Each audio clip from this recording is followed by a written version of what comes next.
जैसे शिवदयाल जी की मृत्यु से पहले बुक्की उसका भोजन बनाती, होका भर के देती, वो पिया करता और खाता था। उसी तरह से कुल काम करने लगी और स्वामी जी महाराज उनको ध्यान के समय में प्रगट दर्शन देते थे और कुल सेवा भी उसी तरह कबूल फरमाते थे। यानी बुक्की बैठती पलंग पे, ओका भर के और खाना खाती और फिर ओका पीती। यानी उस शिवदयाल जी उसके अंदर ओका पीवे, रोटी खावे, उसी तरह से फिर सब सेवा कबूल करने लग गया। जैसा कि अंतर ध्यान होने से पेस्तर करते थे। पेस्तर माने पहले। अब बुक्की पहले ओका ना पीवा थी, फिर ओका पीने लगी, क्यों भूत पीवा उसमें। बुक्की जी को महाराज उनके आखिरी दम तक प्रकट रहे, के मरी जब तक उस समय रहे हुए भूत पहुंच गया नामी लोक में। ये तो बुक्की लोक में आ गए। फिर यहां तक कि जिस किसी को जब कोई बात स्वामी जी महाराज से अर्ज करनी होती थी तो वे बुक्की जी के जरिए से दरियाफ्त कर लिया करते थे। बुक्की जी में इंटरनेट लग गया और हम लग गया कोई ना है, और उसमें वो ऑन करते बोलने लग जाता भूत। यानी बुक्की जी अभ्यास के समय स्वामी जी महाराज को प्रकट कर लेती थी, या लिपा पोती करे भी महाराज जी को प्रकट करके हम कलाम हुआ करती थी। यानी तो बातें कराया करती। फिर सतलोक में कित गया वो। इस नियाजमंद को भी जब कभी भीड़ के समय में घबराहट होती थी, लेखक कहता उसका छोटा भाई शिवदयाल जी का कि मुझे भी कोई आपत्ति आ जाती थी, कोई समस्या आ जाती थी और घबराहट होती थी तो किसी तरह से अकल काम नहीं देती थी, तब बुक्की जी के जरिए से स्वामी जी महाराज का हुक्म लिया करता था। इंटरनेट खोल लिया करता, बुक्की में लाग रहा था वो उड़ा हाथ जोड़ के कहता और भूत उसमें बोल रहे था बुक्की में। उसके माध्यम से उसके जरिए से हुक्म लिया करता था और जैसा हुक्म होता था उसी के मुआफिक बंदा कारबंद होता। इसी तरह से राय साहब ने, जो सालिग्राम जी था, मौज की थी कि बुक्की के जरिए से 2-4 बार हुक्म हासिल किए थे। अपने आत्मा परमात्मा कहा करते थे, साच कहूं तो जग मारे पर झूठ कही ना जाई हो, और साच न जग माने नीन झूठों जगपति आई हो। अब इन्होंने कितना देश बिगाड़ दिया बताओ, करोड़ों की संख्या में। इनको कख का पता नहीं, स्वयं भूत बन रहा, हेड ऑफ द डिपार्टमेंट इनका। अन्य की क्या दशा होगी। अब उसी से एक पंथ निकला है मथुरा में, जय गुरुदेव नाम रख लिया। वैसे वो कहते हैं, जो तुलसीदास साहिब जी बैठे हैं उस गद्दी पर, वो कहते हैं ये जय गुरुदेव तो परमात्मा का नाम है, लेकिन उसी उनके अनुयायियों ने उसको जय गुरुदेव नाम से प्रसिद्ध कर दिया और उसने वो स्वीकार कर लिया। यानी जय गुरुदेव मथुरा के अंदर पंथ चल रहा है और सन 1954 से ये महात्मा संत सत्संग कर रहा है। 1954 से, जब दास केवल 3 वर्ष की आयु का था। क्योंकि ये पुण्यकर्मी प्राणी हैं, पूर्व जन्म के ऋषि महर्षि थे ये। इनके अंदर पिछले संस्कार अभी प्रबल थे, भक्ति के लिए इधर उधर भटके राधा स्वामी उस शिवदयाल के चक्कर में ये भी फंस गए। अब पूर्व जन्म के संस्कारों को, शुभ संस्कारों के कारण इनकी दिव्य दृष्टि भी काम करती थी। इन्होंने कई भविष्यवाणी भी की है। आज से सन 71 में इन्होंने एक भविष्यवाणी की है। किसने? श्री तुलसीदास साहेब मथुरा वाले जय गुरुदेव पंथ के प्रवर्तक ने। वो आपको उन्हीं की पुस्तक से पढ़कर सुनाते। फिर आप बुद्धिमान हो, देखना वो किसके ऊपर खरी उतर रही है। एक पुस्तक है जय गुरुदेव की अमर वाणी, भाग 2।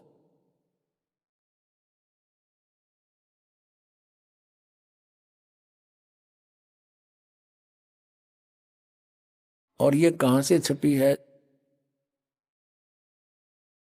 ये है शाकाहारी सदाचारी बाल संघ के से संकलित।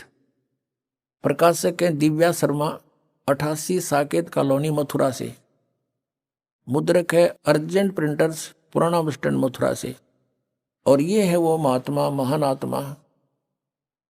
अब इनके ये हाथ भी गले पड़े हैं। इस अतिथि में आगे काफी एज्ड हो गए अब ये। परम संत तुलसीदास जी महाराज।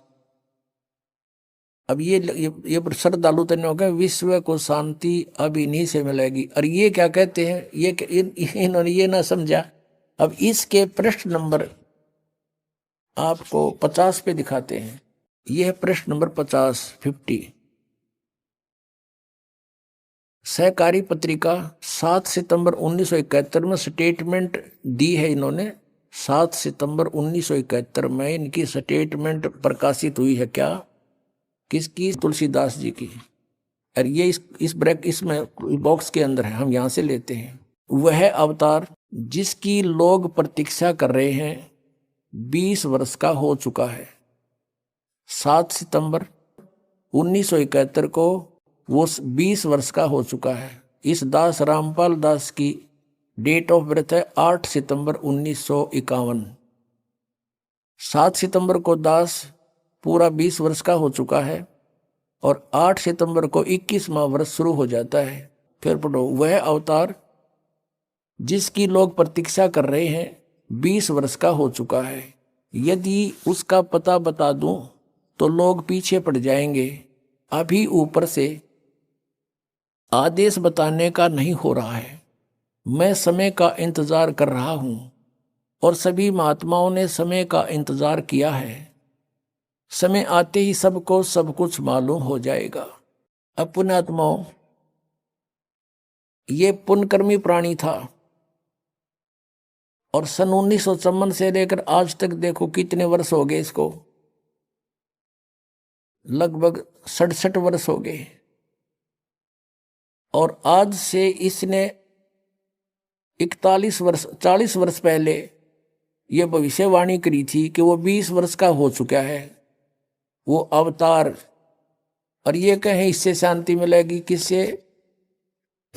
यो श्री तुलसीदास जी से। और ये कहता है और संत है कोई, वो अवतार है, वो प्रगट हो चुका है और उसके 20 वर्ष की आयु होली है। अब 59 पृष्ठ पे इसी के, इस पत्रिका के 59 पृष्ठ पर दिखाते हैं आपको, 59 पर इन्होंने क्या भविष्यवाणी की है ये देखिएगा।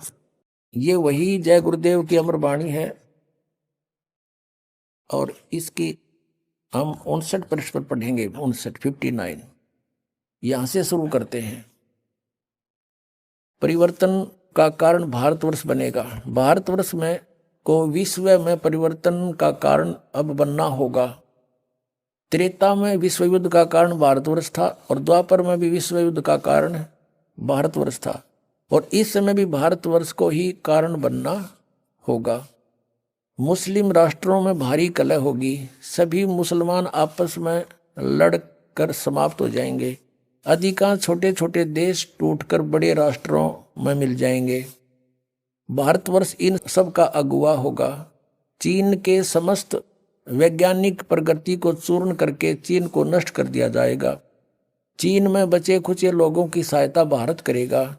इसी बीच तिब्बत भारत को मिल जाएगा। यदि सभी राष्ट्र आपस में मिलकर भारतवर्ष पर आक्रमण करें तो भी इसे कोई जीत नहीं सकता है। भारत में नए सिरे से संगठन होगा। यदि विश्व के सभी राष्ट्र जी जान से यह प्रयास करे कि सुरक्षा परिषद अमेरिका से हटकर भारतवर्ष में न जाने पावे तो यह कदापि नहीं होगा। सुरक्षा परिषद भविष्य में भारत में चली आएगी। महापुरुष का जन्म भारत के एक छोटे से गांव में हो चुका है जिसके विषय में 7 सितंबर 1971 को तुलसीदास जी कह रहे हैं वो 20 वर्ष का हो चुका है। अब ये है सहकारी पत्रिका 28 अगस्त 1971 को इसने स्टेटमेंट दी। इसमें नाम नहीं बताया। फिर 7 सितंबर को क्लियर कर दिया कि आज वो 20 वर्ष का हो चुका है। इसमें लिखा कि महापुरुष का जन्म भारतवर्ष के एक छोटे से गांव में हो चुका है और वह व्यक्ति मानव इतिहास का सबसे महत्वपूर्ण व्यक्ति बनेगा। उसे जनता का इतना बड़ा समर्थन प्राप्त होगा कि आज तक किसी को नहीं मिला है। वह महापुरुष नए सिरे से विधान बनाएगा और वह विश्व के संपूर्ण देशों पर लागू होगा। उसका एक झंडा होगा और एक भाषा होगी। पुण्यात्माओं, कबीर परमेश्वर आए थे क्योंकि वे स्वयं परमेश्वर हैं और परमेश्वर की महिमा को परमेश्वर ही जान सकता है। इसलिए उन्होंने अपनी महिमा आपा आके बताई कि हम ही अलख अला हैं कुतुब गोस और पीर, गरीबदास खालिक धनी हमरा नाम कबीर। अब रामानंद जी से परमात्मा कबीर जी अपना परिचय दे रहे हैं, लेकिन वो समझ नहीं पा रहे कि ये सच्चाई बोल रहे हैं। जैसे तुलसीदास जी हुए हैं जो जिन्होंने रामायण लिखी है। कौन सी रामायण? श्री रामचंद्र जी वाली रामायण लिखी है। उनकी दिव्य दृष्टि खुल गई थी। इस दिव्य दृष्टि की कुछ रेंज होती है, जैसे सूक्ष्मदर्शी की होती है दूरबीन की, उसकी अपनी अपनी रेंज होती है, कहाँ तक देख सकती है। तो ऐसे उस तुलसीदास जी ने लाखों वर्ष पहले की घटना घटी हुई श्री रामचंद्र जी और रावण के बारे में वो एज इट इज अपनी भाषा में, अपने लैंग्वेज में, चौपाइयों में, दोहों में लिख दी। इसी प्रकार आदरणीय गरीबदास साहिब जी ने परमात्मा से परिचित होकर के परमेश्वर ने उनका ज्ञान योग दिव्य दृष्टि खोल दी थी। उसके बाद गरीबदास जी ने परमेश्वर के पहले और आगे के सब घटनाओं का, दृष्टांतों का विवरण अपनी लैंग्वेज में, अपनी वाणी में लिखा है, तुलसीदास जी की तरह। तो यहां कहा कि ए स्वामी सृष्टा में, कबीर साहब जी परमेश्वर जी बता रहे हैं, ए स्वामी सृष्टा में सृष्टि हमारे तीर, दास गरीब अधर बसू अवगत सत कबीर। मैं ऊपर रहता हूं श्लोक में, सह शरीर हूं और वहां से चलकर आया हूं। परमात्मा जन्म नहीं लेते। कोई ये कहे कि हमारे गुरु जी भी चलकर आए, ये तो जन्म लेकर आए माता से। वो परमात्मा स्वयं चलकर आए हैं और उन्होंने अपनी महिमा आप पे बतानी पड़ी। आप पे आरती आप पे साजे, आप पे किंगर आप पे बाजे, आप पे ताल झांझ जनकारा, आप नचे आप देखनारा। पुण्यात्माओं, परमात्मा ने 600 वर्ष पहले कबीर सागर में जो लिपिबद्ध है उनकी अमरवाणी श्री धर्मदास जी ने लिखी है, उसमें कहा कि 12वां पंथ कबीर पंथ होगा और उसमें हम ही चलकर आएंगे। यानी गरीबदास जी के रूप में नहीं, गरीबदास जी वाले पंथ में आगे चलकर हम ही आएंगे और सभी पंथों को मिटाकर एक पंथ लाएंगे। 600 वर्ष पहले, 650 वर्ष पहले परमात्मा ने कहा था जब वो आए कि धर्मदास पूरे विश्व पर एक ज्ञान रहेगा और एक ही भगवान रहेगा। मेरी महिमा पूरे विश्व में होगी और उस समय पूरे विश्व में शांति होगी। भगवान से डरने वाले व्यक्ति हो जाएंगे या माया की दौड़ खत्म हो जाएगी। तो उस समय परमात्मा ने कहा था कि हम ही आएंगे। कबीर जी वो स्वयं नहीं आए तो अपना दास भेज दिया। तो जिसके विषय में श्री ये तुलसीदास साहिब जी, ये मथुरा वाले प्रबंधक यानी संत भविष्यवाणी कर रहे हैं, वो ये दास है। अब आप पे आरती आप पे साजे, आप पे किंगर आप पे बाजे, आप पे ताल झांझ जनकारा, आप नचे आप देखनारा। अब ये तो महापुरुष है, इसको अवतार कहो चाहे कुछ को, लेकिन ये दास तो दास है। आपको बोल रहा है, दास परमेश्वर का कुत्ता है। आप धनियों को जगा रहा है कि आपको बहुत हानि करेगा ये काल। ये संत भी भ्रमित हैं, ये पंथ भी भ्रमित है, इनका ज्ञान भी भ्रमित है, इनका नाम भी भ्रमित है। ये काल के जाल में दास की प्रार्थना है ये संत भी समझे, ये अपना कल्याण करवावे और आके अपना सतनाम पावे। सत्संग में आने से प्राणी को ज्ञान होता है कि मनुष्य जीवन किस लिए प्राप्त हुआ, इसका उद्देश्य क्या था, हम कर क्या रहे थे, हमने करना क्या चाहिए था। ये सब जानकारी सत्संग से होती है। हम यहां जन्मते मरते हैं। जन्म तो ठीक मान लें भाई, चलो जन्म हो गया कोई बड़ी बात नहीं, अच्छी बात है। लेकिन मृत्यु क्यों? सारा जीवन हम जिन मकानों महलों को बनाने में व्यस्त रहते हैं और अपना जीवन व्यर्थ कर देते हैं, सब बना बनू करके और बनाते बनाते बीच में मृत्यु हो जाती है। ये ऐसा क्यों हो रहा है? जब तक हमें तत्व ज्ञान प्राप्त नहीं होता तो हम सभी को अज्ञान रूपी मोतियाबिंद होता है। परमेश्वर स्वयं आते हैं, वो इस अज्ञान रूपी मोतियाबिंद का ऑपरेशन करते हैं। वो स्वयं वैद्य हैं, वो स्वयं ही तत्वदर्शी संत हैं। उनके अतिरिक्त कोई भी आध्यात्मिक ज्ञान को नहीं जान सकता, या फिर जिसके ऊपर परमेश्वर स्वयं ही रजा बख्शते हैं वही जीव परमात्मा के उस तत्व ज्ञान से परिचित हो पाता है।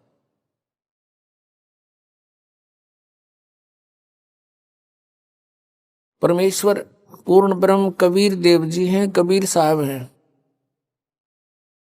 कौन से कबीर देव? कबीर देव कहो, कबीर साहब कहो, कबीर परमात्मा कहो, ये वही परम पूज्य परमेश्वर हैं जो सर्व ब्रह्मांडों के रचनहार हैं और जो बनारस में, काशी शहर में, भारतवर्ष की पावन पृथ्वी पर एक दानक की भूमिका करके चले गए, एक जुलाहे की भूमिका करके सशरीर आए थे, सशरीर चले गए। उस परमेश्वर का जन्म नहीं होता, वो स्वयंभू हैं। एक बालक बनकर लीला करते हैं, स्वयं प्रकट होते हैं। ये प्रत्येक युग में एक लीला परमेश्वर ऐसे किया करते हैं। पुण्यात्मा, उस परमेश्वर ने आके हमें बताया कि तुम यहां काल के जाल में फंसे हुए हो, ये तुम्हारा मूल ठिकाना नहीं है। आप जी को इस काल भगवान ने, जो यहाँ का स्वामी है, प्रभु है, आप जी को यहां भ्रमित कर रखा है इस झूठे लालच में। झूठे सुख को सुख कहे ये मान रहा मन मोदे, सकल चबीना काल का कुछ मुख में कुछ गोदे। परमात्मा ने आके बताया कि झूठे सुख को सुख कहे ये मान रहा मन मोद, ये सकल चबीना काल का कुछ मुख में कुछ गोद। आप प्रतिदिन सुनते हो, समाचार पत्रों में भी पढ़ते हो, दुर्घटना के कारण या किसी रोग के कारण, अन्य किसी परिस्थितियों में मृत्यु हो जाती है। एक परिवार के 4-4, 5-5 इकट्ठे ही मृत्यु को प्राप्त हो जाते हैं, और शेष बचे हुए ये सोचते हैं कि हमारा अभी नंबर नहीं है। नंबर तो है, इतना तो हमें पता है कि मृत्यु तो होगी, लेकिन अभी नहीं। ये अभी नहीं वाली जो हमारे अंदर एक घर कर गई है बात, ये हमारे लिए बहुत भयंकर है, बहुत दुखदाई है। परमेश्वर ने आके बताया कि मौत भूल गया बावड़े, अचरज किया कौन, ये तन माटी में मिल जाएगा जो आटे में लौण। मौत को भूलकर, जाने वाले समय को भूलकर हम यहाँ सब बकवादें करते हैं। और यदि किसी प्राणी को कोई ऐसा असाध्य रोग हो जाता है और उसको ये पता लग जाता है कि इसका कोई ट्रीटमेंट नहीं, कोई उपचार नहीं है, तेरी मृत्यु डेफिनेट है, उसकी स्थिति जानकर देखो, जो शेष बचे हुए ये सोचते हैं कि हमारा अभी नंबर नहीं है। उस रोग के उजागर होने से पहले वो भी यही सोच रहा था कि मेरी अभी मृत्यु नहीं है, क्योंकि अभी मैं 40 वर्ष का हुआ हूं और 100 वर्ष तक की आयु मानकर हम यहां सेट हुए बैठे हैं। लेकिन हम भूल जाते हैं कि वो व्यक्ति चले गए जो 20 वर्ष के थे, कोई 30 वर्ष के थे, जिनके छोटे छोटे बच्चे थे, उनको छोड़कर चले गए। अचानक मृत्यु होगी किसी रोग से, एक्सीडेंट से, तो वो भी यही सोच रहे थे कि हमारी अभी मृत्यु नहीं है। पुण्यात्माओं, ये सब काल का जाल है, जीव के बस से बाहर है।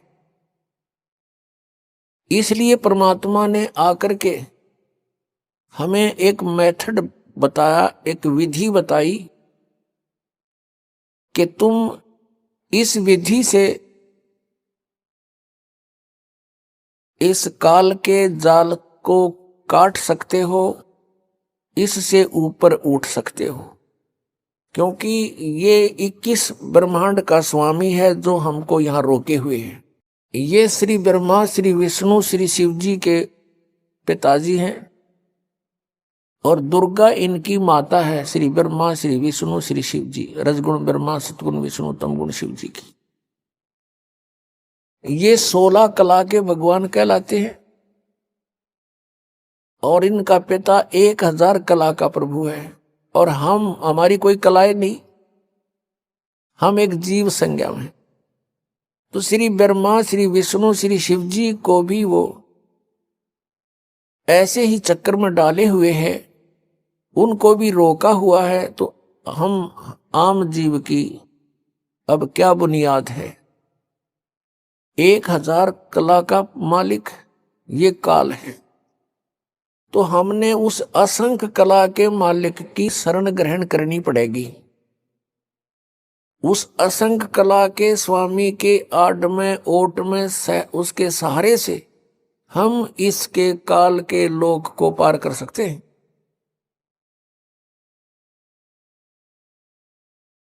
उस परमेश्वर ने हमें इस काल पर विजय पाने के लिए एक विधि बताई है कि पूर्ण संत से वो 3 मंत्र, यानी एक ओम तत्सत,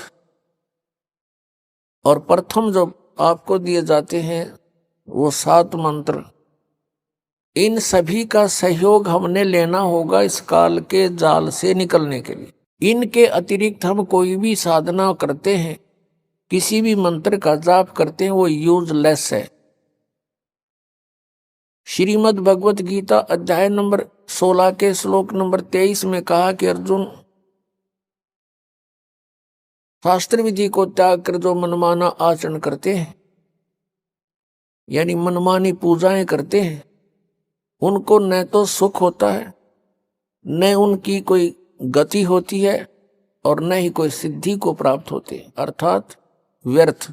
फिर श्लोक 24 में तुरंत कहा कि इससे तेरे लिए अर्जुन शास्त्र ही प्रमाण है। कर्तव्य और अकर्तव्य की व्यवस्था में शास्त्र ही प्रमाण है, अर्थात जो सदग्रंथों में लिखा है उसी तरह कीजिए, किसी के लोक वेद पर आधारित मत होइए। श्रीमद् भगवत गीता अध्याय नंबर 2 के और श्लोक नंबर 53 में कहा कि अर्जुन, कि जिस समय तेरी बुद्धि नाना प्रकार के भ्रमित करने वाले वचनों से हटकर एक परमेश्वर के तत्व ज्ञान पर आधारित हो जाएगी, तब तो तू योग को प्राप्त होगा, अर्थात तब तेरी भक्ति प्रारंभ होगी। अन्यथा तुझे कोई भ्रमित कर देगा, रास्ते से डगमग कर देगा, तो तू सफल नहीं हो सकता। श्रीमद् भगवत गीता में 3 परमात्माओं की महिमा है, क्षरपुरुष, अक्षर पुरुष और परम अक्षर पुरुष, और तीनों गुणों की पूजा का निषेध बताया है। 7वें अध्याय के 12 से लेकर 15 श्लोक में श्रीमद् भगवत गीता में कहा कि तीनों गुण, रजगुण ब्रह्मा, सतगुण विष्णु, तमगुण शिव जी की पूजा अर्थात ये त्रिगुणमयी माया के ऊपर जिनकी बुद्धि सेट हो चुकी है, इनसे अतिरिक्त किसी की पूजा नहीं, साधना नहीं करते,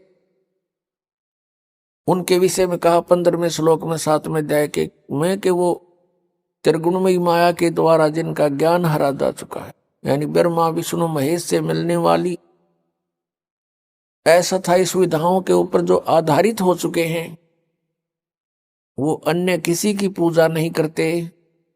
राक्षस स्वभाव को धारण किए हुए मनुष्यों में नीच दूषित कर्म करने वाले मूर्ख, गीता ज्ञानदाता ब्रह्म कहता है वो मेरी पूजा भी नहीं करते।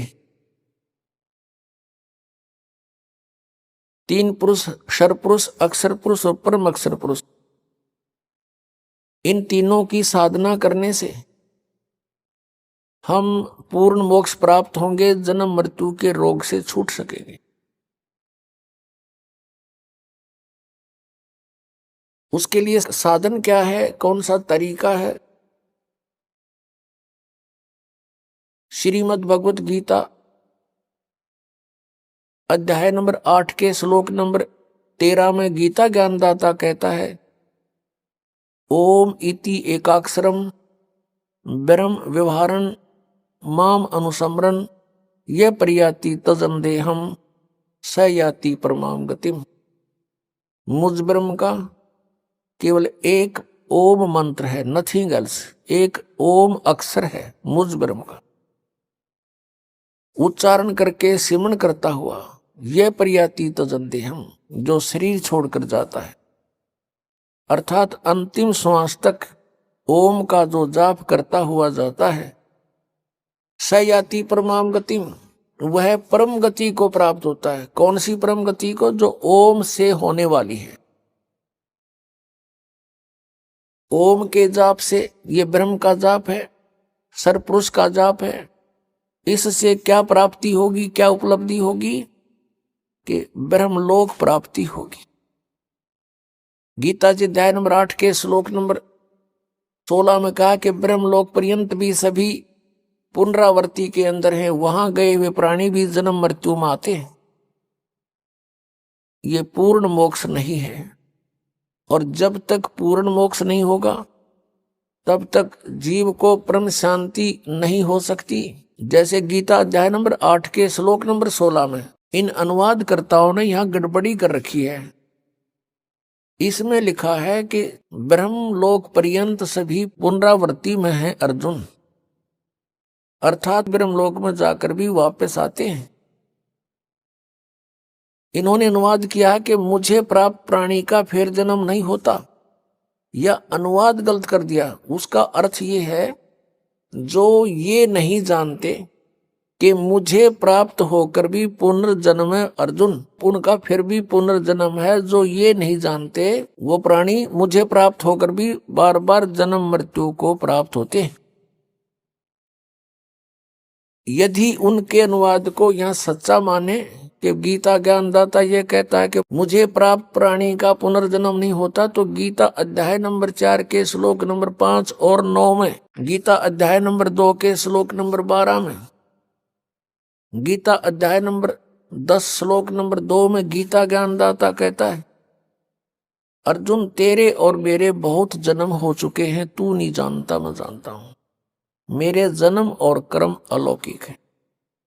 तू और मैं और ये सभी सैनिक राजा जन पहले भी थे, आगे भी जन्म होगा। ये ना सोच कि हम वर्तमान में ही हैं। इससे सिद्ध हो गया कि गीता ज्ञानदाता जो ब्रह्म है, सरपुरुष है, इसके भी जन्म मृत्यु होती है, ये अविनाशी नहीं है। फिर गीता जी अध्याय नंबर 8 के श्लोक नंबर 16 में ये अनुवाद करना कि मुझे प्राप्त होकर फिर जन्म मृत्यु नहीं होती, ये अनर्थ किया इन्होंने। अपने आत्माओं, गीता अध्याय नंबर 8 के श्लोक नंबर 1 में अर्जुन ने पूछा कि प्रभु आपने जो गीता अध्याय नंबर 7 के और श्लोक नंबर 29 में जिस तत्परम के बारे में कहा है कि जो व्यक्ति यहां जरा और मरण से छूटने का ही प्रयत्न करता है, वो तत्परम से, पूरे अध्यात्म ज्ञान से और सभी कर्मों से परिचित हो चुका है। वो फिर यहां से जरा यानी बुढ़ापा मरण माने मृत्यु, क्योंकि सबसे बड़ा कहर इस प्राणी पर वृद्ध अवस्था होता है। और उसके बाद फिर मृत्यु, इससे भी बूंदा।